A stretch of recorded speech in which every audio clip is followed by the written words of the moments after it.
Now, with a new report about climate change and allergies, and our chief medical correspondent, Dr. Narula, is here to break it all down for us. You got a new report for us. I do. So if you are suffering from allergies, Lara, and many of us, you are not alone. 20% of kids and adults suffer from seasonal allergies. And we can blame two things, really, pollen and probably climate change. And so when you think about pollen, it takes us back to elementary or middle school when we learned about the reproductive cycle of plants. And so the male part of the plant makes the pollen. It's got to get to the female part. It travels through the wind and the air, and it affects us. It comes from trees and grasses and ragweed. And so this study really said that climate change is probably to blame. We are seeing essentially seasons that are lasting longer by almost 20 days, 40% more pollen in the air, and seasons that are starting earlier by about 20 days. And each year, about 2 to 3 more percentage of people are developing seasonal allergies. Wow. Yeah. And so when we say climate change, we're talking about global warming and burning of fuels, which basically, again, causes the winters to be shorter and warmer, springs to start earlier, and so plants are growing. We also see plants growing larger and faster from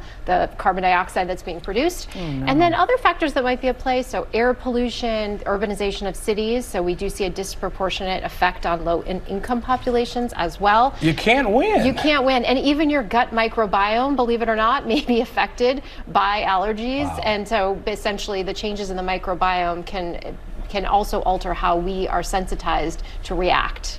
So it's a lot of factors at play that's making us suffer. Every year I get tricked into thinking that I have a cold. I don't realize, oh, it's allergy season because it is changing the time and how early it's starting. How does one know whether or not it's a cold or allergies? It can be tricky for sure for a lot of people to tease apart. And essentially your body is mounting some sort of reaction. In the case of a cold to a virus, in the case of allergies to the pollen, but that reaction is causing those symptoms that you experience. Could allergies cause like a sinus infection? Allergies could predispose you to, if you have mucus and other things that are happening, that you might be more susceptible to then developing an infection on top of it. But essentially, when you think about a cold, you may have a fever, you may have a sore throat, you may also have a discharge that's yellow or green. That's a little bit different from allergies, where the discharge is going to be clear, more wheezing, maybe more itching. That's great. And then the symptoms, so with a cold, we're talking maybe 3 days to 7 days or 10 days. With allergies, you're going to see that kind of on and off for months. Common symptoms: headache, fatigue. You might have that stuffy, runny nose, sneezing. So that's where it can become tricky. Yeah, I can always tell with the eyes when they're itching. Yeah. Exactly. Yeah, you did such a great job on not only talking about the medical part of it, but the environmental science part of it, and how allergy season has started to have super blooms earlier, and we're more affected by it. And I love that you're that smart, because I just watched you tick it down. So what are the best areas? Well, it took us years in the weather, in my business, to understand the things that we need to talk about when we talk about allergy season. What are some of the top, best, newest things that we can do to make it better?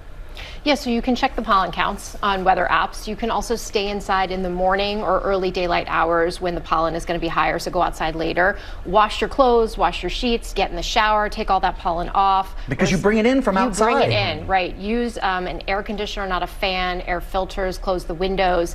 And then, if you have pets that stay outside, you may want to wash them too. Oh, but that fan Sunglasses and a feels so hat. good. The fan does feels feel so good. But it's not good. All right. Thank you very much, Doctor.